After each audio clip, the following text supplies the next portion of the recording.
और बड़े बड़े देव गण, ऋषिगण, ऋषिगण, मुनिगण था भगवान श्री कृष्ण के पीछे खड़े दिखाई पड़े।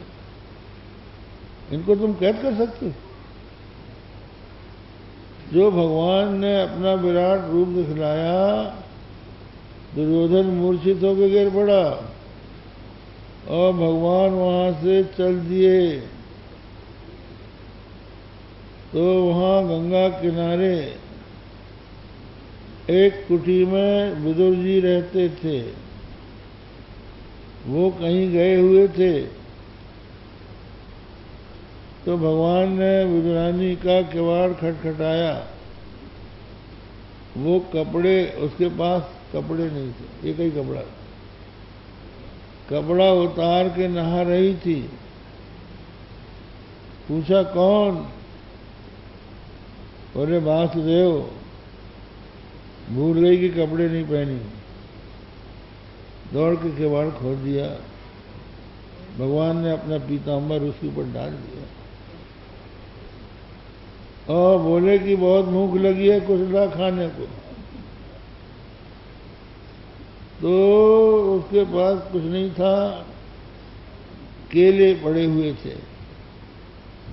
तो केले ले आई, भगवान श्री कृष्ण को बैठा के केले को छील छील के छिलका खिलाने लगी, बूदा फेंकने लगी।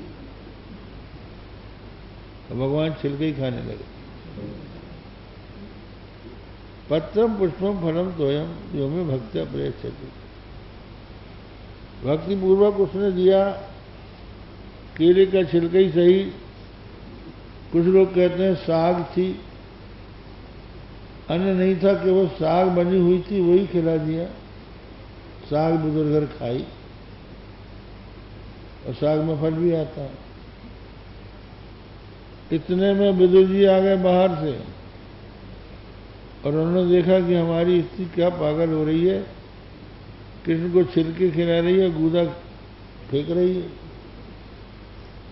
तो अपनी पत्नी को डांटा और केले अपने हाथ में लिए, छील के गूदा देने लगे, पेट में हाथ फेर दिए। विदुर जी अब पेट भर गए। अब इधर क्या होता है, दुर्योधन को लोग उठा के ले आते हैं,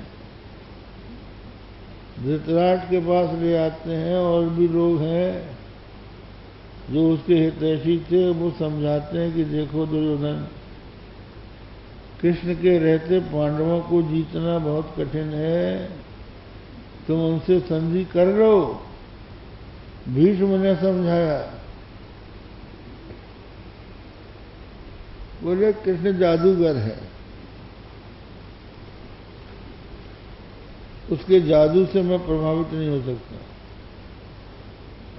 भगवान के विराट रूप को देखकर भी उनकी महिमा नहीं माना, देख के भी अंधा हो गया। और जब युधिष्ठिर का राजसूय यज्ञ हुआ, बड़े बड़े देवर्षि, ब्रह्मर्षि, राजर्षि उस यज्ञ में पधारे, तो सबका सम्मान होना चाहिए। तो सम्मान करने के लिए सबसे पहले किसका सम्मान किया जाए? प्रथम पूजा किसकी की जाए? कोई किसी का नाम ले रहा था, कोई किसी का नाम ले रहा था, तो सहदेव जी उठ खड़े हुए। उन्होंने कहा साक्षात त्रिलोकीनाथ परब्रह्म परमात्मा के अवतार श्री कृष्ण जब हैं, तो उनको छोड़ के किसकी पहले पूजा करेंगे? हम तो उन्हीं के चरणों की पूजा करेंगे। सोने का थार आया और सोने के पात्र लोटे में द्रौपदी जल लेके आई, और भगवान श्री कृष्ण के चरणों को सोने के थार में रख के द्रौपदी जल गिरा रही है, और युधिष्ठिर उनके चरण धो रहे हैं। लोगों की आंखों से आंसू बह रहे हैं। मेरे प्रभु का ये सम्मान। आनंद में मग्न हो रहे थे भक्त लोग, लेकिन दुर्योधन जल रहा था, दुशासन जल रहा था, कपटी वो शकुनी, शिशुपाल और उसके साथ के लोग, उनको बड़ा बुरा लग रहा था। भगवान की पूजा उनको अखर रही थी। तो देखो, दर्शन तो भगवान का उनको हुआ है,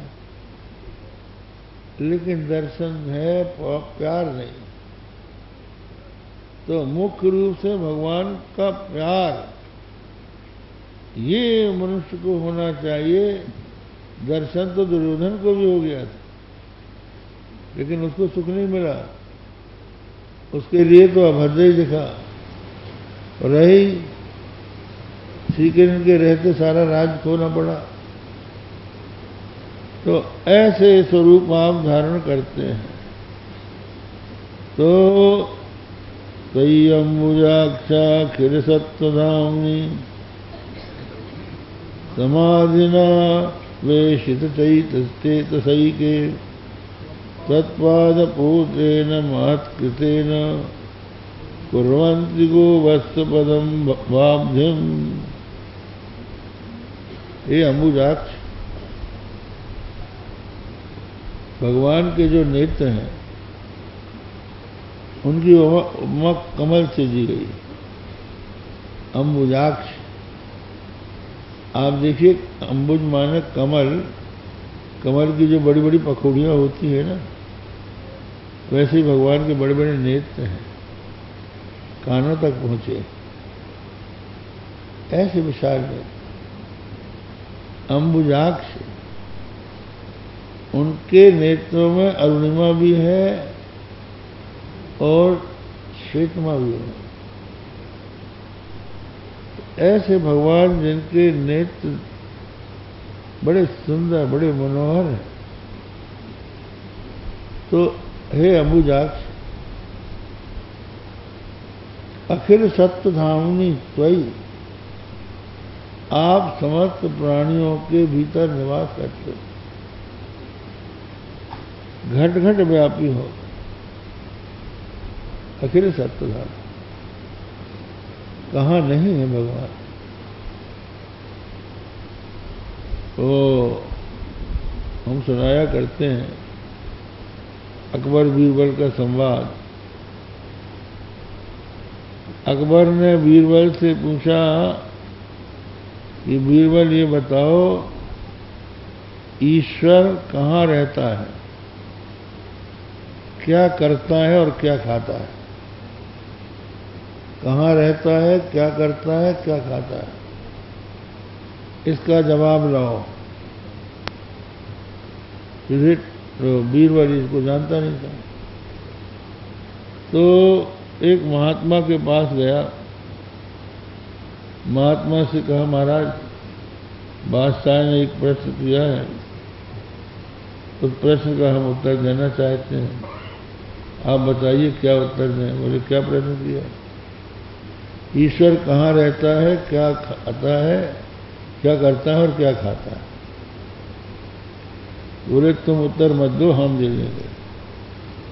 हम एक किसान के रूप में आएंगे और उसको उत्तर दे देंगे। तो बता देना, ये कोई कठिन प्रश्न नहीं है, हमारे गांव का एक किसान भी है, उसका उत्तर जानता है। बादशाह को बीरबल ने बता दिया। और महात्मा जी घुटने के ऊपर की धोती पहन के और कमर तक की कुर्ती पहन के और पगड़ी बांध के आगे राजा बादशाह की सभा में